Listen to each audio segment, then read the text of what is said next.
नमस्कार दोस्तों, आज की इस वीडियो में आपका बहुत बहुत स्वागत है। दोस्तों, आज की इस वीडियो में हम बात करने वाले हैं एक बहुत ही इंपॉर्टेंट प्रश्नावली, और प्रश्नावली का नाम है हमारा त्रिकोणमितीय सर्वसमीकरण। ठीक है, बहुत ही इंपॉर्टेंट है त्रिकोणमितीय सर्वसमीकरण। त्रिकोणमितीय सर्वसमीकरण, ठीक है। तो त्रिकोणमितीय सर्वसमीकरण प्रश्नावली बच्चों हमारी है ये प्रश्नावली 7। प्रश्नावली 7 है और बहुत ही इंपॉर्टेंट है। ठीक है, त्रिकोणमितीय सर्वसमीकरण। ठीक है, त्रिकोणमितीय सर्वसमीकरण या त्रिकोणमितीय सर्वसमीकरण बहुत ही इंपॉर्टेंट प्रश्नावली। आपको इसको ध्यान से अच्छी तरह से समझना है कि हमें इसमें किस किस प्रकार से क्वेश्चनों को हल करना है। ठीक है, तो आप इस वीडियो में एंड तक जरूर बने रहिएगा। ठीक है, और पूरा एंड तक देखेंगे तो आपको अच्छी तरह से समझ में आएगा कि किस प्रकार से हम हल करने वाले हैं। और इसमें आज का जो ये वीडियो रहेगा बेसिक रूप से रहेगा बच्चों कि इसमें किस किस प्रकार से फॉर्मूले का यूज होता है और कंडीशन क्या क्या होती है। ठीक है, तो बच्चों स्टार्ट करते हैं। और सबसे पहले मैं बात करता हूं, जिसे नाम ही इसका त्रिकोणमितीय सर्वसमीकरण है। तो बच्चों, ये त्रिकोणमितीय सर्वसमीकरण क्या होती है, तो हमें यहाँ पर तीन सर्वसमीकरणों के ऊपर बात करनी होगी। ठीक है, तो पहली जो सर्वसमीकरण की बच्चों हमारी वो होती है sign square theta plus cos square थीटा। ठीक है, sign square theta plus cos square theta बराबर ए। ठीक है बच्चों, sine square theta plus cos square theta बराबर क्या होता है, एक होता है। दूसरी जो सर्वसमीकरण की बच्चों हमारी वो होती है सेक स्क्वायर थीटा। ठीक है, sec square theta minus tan square theta बराबर क्या होता है, एक होता है। ठीक है, और एक लास्ट जो होती है हमारी लास्ट यानी कि तीसरे नंबर की जो सर्वसमीकरण है वो है बच्चों की कोसेक। ठीक है, cosec square theta minus cot square theta बराबर क्या होता है, एक होता है। ठीक है, तो यानी कि ये हमारे पास तीन सर्वसमीकरण है जो कि आपको ध्यान रखनी है। पहली कौन सी बच्चों, sine square theta plus cos square theta बराबर एक, और दूसरी है sec square theta minus tan square theta बराबर एक, और थर्ड है cosec square theta minus cot square theta बराबर एक। तीनों सर्वसमीकरणों के बारे में आपको अच्छी तरह से समझना है यहाँ पर। ठीक है, तो बच्चों यहाँ पर देखो, सबसे बड़ी बात होती है कि अगर मान लो जैसे हमारे पास पहली सर्वसमीकरण है sign square theta plus cos square theta बराबर एक, लेकिन अब हम जैसे मान लो सवाल कर रहे हैं। ठीक है, अब सवाल में हमें जरूरत पड़ी साइन स्क्वायर थीटा की, है ना, साइन स्क्वायर थीटा की मान की जरूरत पड़ी, तो फिर हम वहां पर क्या लिखेंगे, तो ध्यान दीजिएगा। अगर हमें साइन स्क्वायर थीटा का मान अगर यहाँ पर निकालना होगा तो आप कहेंगे सर अगर साइन स्क्वायर थीटा का मान अगर हमें निकालना है तो हम क्या करेंगे, जो कोस स्क्वायर थीटा इसको बराबर के उधर भेज देंगे। ठीक है, तो हमारे पास जो सूत्र बनेगा वो जाएगा 1 माइनस कोस स्क्वायर थीटा। ठीक है, समझ में आया बच्चों आपको, यानी अगर आपको साइन स्क्वायर थीटा का मान निकालना है तो हम क्या करेंगे, जो कोस स्क्वायर थीटा है इसको बराबर के उधर भेज देंगे, तो हो जाएगा 1 माइनस कोस स्क्वायर थीटा। और जहां पर फिर 1 माइनस कोस स्क्वायर थीटा होता है वहां पर अपन क्या लिख सकते हैं, साइन स्क्वायर थीटा लिख सकते हैं, या जहां पर साइन स्क्वायर थीटा होगा वहां पर हम क्या लिख सकते हैं, 1 माइनस कोस स्क्वायर थीटा लिख सकते हैं। ठीक है, तो एक कंडीशन तो हमारी ये बनेगी कि अगर साइन स्क्वायर थीटा का मान निकालना है तो कोस स्क्वायर थीटा को बराबर के उधर भेज दो। ठीक है, तो पहला सूत्र तो हमारा ये बन गया।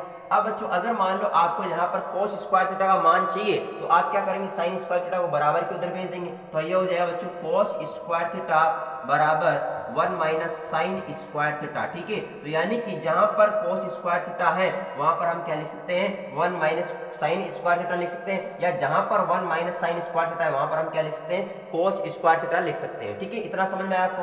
अब जैसे यहाँ पर बच्चों हमारे पास sec square theta minus tan square theta बराबर एक, तो अगर यहाँ से आपको सेक स्क्वायर थीटा का मान निकालना है बच्चों तो आप 10 को उधर भेजेंगे तो ये हो जाएगा 1 प्लस टेन स्क्वायर थीटा, क्योंकि इधर टेन स्क्वायर थीटा जो था बच्चों किसका था, माइनस का, जब बराबर की दूसरी तरफ जाएगा किसका हो जाएगा, प्लस का। ठीक है, तो एक सूत्र तो हमारे पास ये बना बच्चों यहाँ से कि अगर हमारे पास 1 प्लस टेन स्क्वायर थीटा है तो वहां पर हम सेक स्क्वायर थीटा लिख सकते हैं, या अगर सेक स्क्वायर थीटा है तो वहां पर हम 1 प्लस टेन स्क्वायर थीटा लिख सकते हैं। ठीक है, इसके बाद बच्चों अगर हमें यहाँ पर टेन स्क्वायर थीटा का मान चाहिए, ठीक है, तो हम क्या करेंगे बच्चों, जैसे हमें अगर टेन स्क्वायर थीटा का मान चाहिए तो हम इस एक को इधर भेज देंगे, है ना, एक को इधर भेजेंगे तो हो जाएगा बच्चों टेन स्क्वायर थीटा जो होगा इसका फॉर्मूला बनेगा सेक स्क्वायर थीटा माइनस का 1 हो जाएगा। ठीक है, क्योंकि हमें टेन स्क्वायर थीटा का मान चाहिए तो इस एक को इधर भेजेंगे, एक इधर प्लस का इधर आएगा तो माइनस का हो जाएगा। ठीक है, तो ये हमारा सेकंड फॉर्मूला यहाँ पर कन्वर्ट हो जाता है। ठीक है,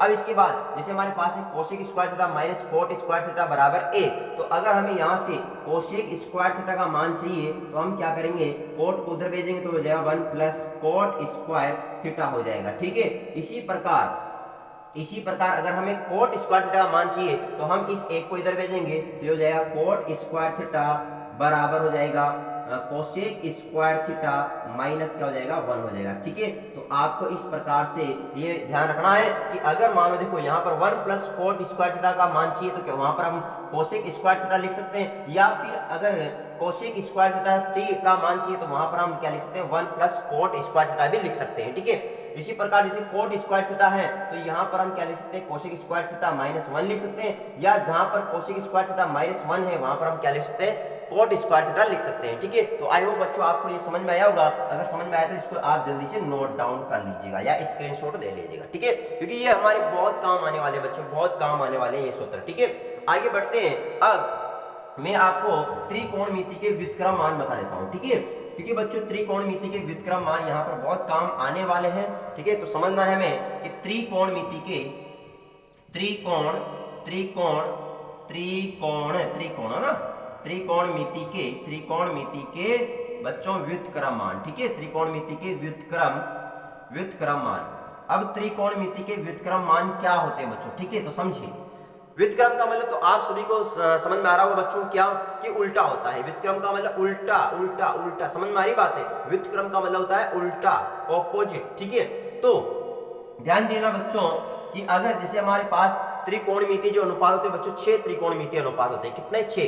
तो हम यहाँ पर कहें कि जैसे साइन थीटा होता है इसका व्युत्क्रम क्या होता है बच्चों? साइन थीटा का व्युत्क्रम होता है कोसेक थीटा, तो इसको हम लिख सकते हैं 1 बटा कोसेक थीटा। ठीक है, व्युत्क्रम है, यानी कि साइन थीटा का व्युत्क्रम क्या हो गया? Cosec theta. ठीक है, इसी प्रकार कोस थीटा जो होता है बच्चों इसका व्युत्क्रम होता है सेक थीटा, और इसको हम लिख सकते हैं 1 बटा सेक थीटा लिख सकते हैं। ठीक है, इसी प्रकार जो टेन थीटा होता है इसका व्युत्क्रम होता है बच्चों 1 बटा कोट थीटा, यानी कि टेन थीटा का व्युत्क्रम कोट थीटा होगा तो इसको हम लिखेंगे 1 बटा कोट थीटा लिख देंगे। ठीक है, अब देखो हमने देखा साइन थीटा का व्युत्क्रम क्या है? Cosec theta.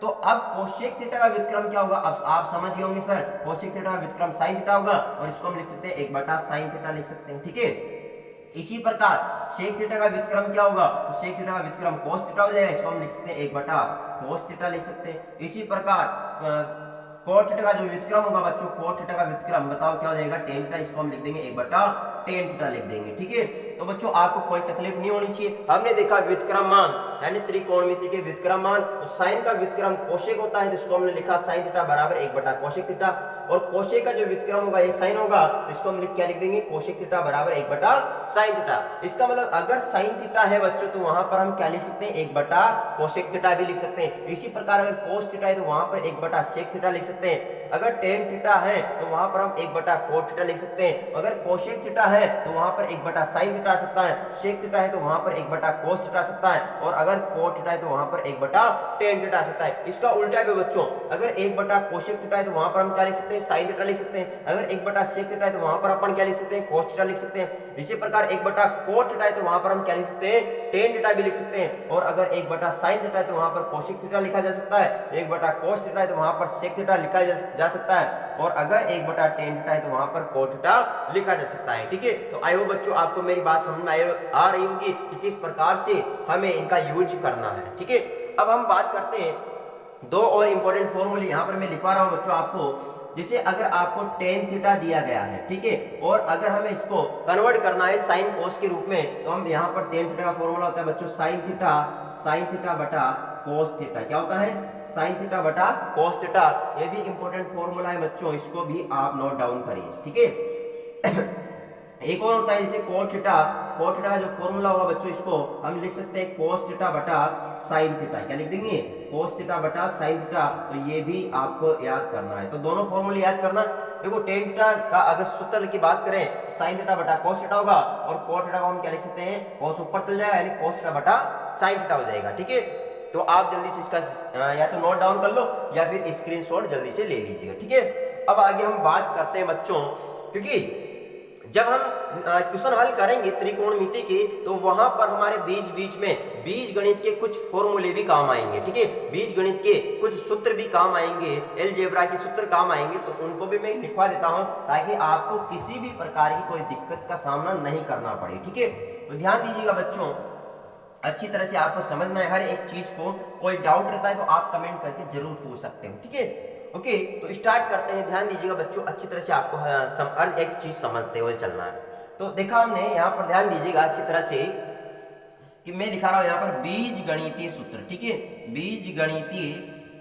बीज गणितीय सूत्र या सर्व समीकरण भी हम कह सकते हैं, ठीक है, बीज गणितीय सूत्र। तो बच्चों बीज गणितीय सूत्र में 5-6 अपन सूत्र लिखने वाले हैं, उनको आपको अच्छी तरह से याद करना है। पहला है बच्चों, जैसे आपको आ जाए a प्लस बी का होल स्क्वायर, ठीक है, तो इसको हम लिख सकते हैं a प्लस बी और a प्लस बी, ठीक है, इस प्रकार से लिख सकते हैं। या इसका फॉर्मूला हम क्या लिख सकते हैं, a square plus B square plus 2ab, इस रूप में हम इसको खोल देंगे, ठीक है। अब यहाँ पर क्या होगा बच्चों, जैसे a प्लस बी और a प्लस बी, अगर इस रूप में दे रखा है तो हम इसको a प्लस बी का होल स्क्वायर लिख सकते हैं, या फिर अगर उसको अपन खोलना है तो हम a square plus B square plus 2ab के रूप में इसको खोल सकते हैं। इसी प्रकार दूसरा a माइनस बी का होल स्क्वायर, अगर इस प्रकार से आता है तो क्या लिख दोगे, a माइनस बी और a माइनस बी, या इसको हम लिखेंगे a square plus B square minus 2ab, इस रूप में भी अपन इसको लिख देंगे, ठीक है। तीसरा बच्चों आता है हमारे पास a square minus B square, ठीक है, तो a square minus B square अगर दिया होता है तो यहाँ पर बच्चों आप लिखेंगे इसको a प्लस बी और a माइनस बी, इस रूप में आपको इसको नोट डाउन करना है, ठीक है। यानी a square minus B square का फॉर्मूला क्या होगा, a प्लस बी और a माइनस बी। अगर ये रूप दे रखा है तो आप इस रूप में कन्वर्ट करेंगे, और ये रूप दे रखा है तो इस रूप में आप कन्वर्ट कर सकते हैं। इसी प्रकार फोर्थ सूत्र हमारे पास आता है a प्लस बी का होल क्यूब, ठीक है, a प्लस बी का होल क्यूब। तो यहाँ पर हम इसको लिखेंगे, जब खोलेंगे तो a cube plus 3a square B plus 3ab square plus B cube, ये हमारे फॉर्मूला बन जाएगा। या एक और सूत्र बच्चों a माइनस बी का होल क्यूब, तो ये होता है बच्चों a cube minus 3a square B plus 3ab square plus minus B cube, ठीक है, ये हमारे फॉर्मूला बन जाएगा। और एक और सूत्र लिख देते हैं a cube minus B cube, ठीक है, ध्यान देना, a cube minus B cube, ये इसका फॉर्मूला होता है a माइनस बी कोष्टक a square plus B square plus ab, ये हमारे फॉर्मूला होगा, ठीक है। तो ये सूत्र हमारे काम आएंगे बच्चों। बीज गणित के और भी सूत्र होते हैं, लेकिन जो हमारे काम आने वाले मैं उन्हीं की बात कर रहा हूं। तो ये इनमें से कोई सा भी सूत्र हमारे यूज हो सकता है, तो आप इनको अच्छी तरह से याद करें, ठीक है। ओके, आई होप बच्चों आपको समझ में आया कि किस प्रकार के यहाँ पर सूत्र रहने वाले हैं और किस प्रकार से इनका यूज होगा, वो आगे हम बात करेंगे। जब हम सवाल करेंगे तो वहां पर आपको अच्छी तरह से समझ में आ जाएगा, ठीक है। तो बच्चों आई होप आपको ये वीडियो अच्छा लगा होगा, और अगर अच्छा लगा तो इसको लाइक कमेंट और शेयर जरूर कीजिएगा, और सब्सक्राइब करना मत भूलिए, ताकि आने वाली हर वीडियो का नोटिफिकेशन आपको सबसे पहले प्राप्त हो सके। Thank you, all the best.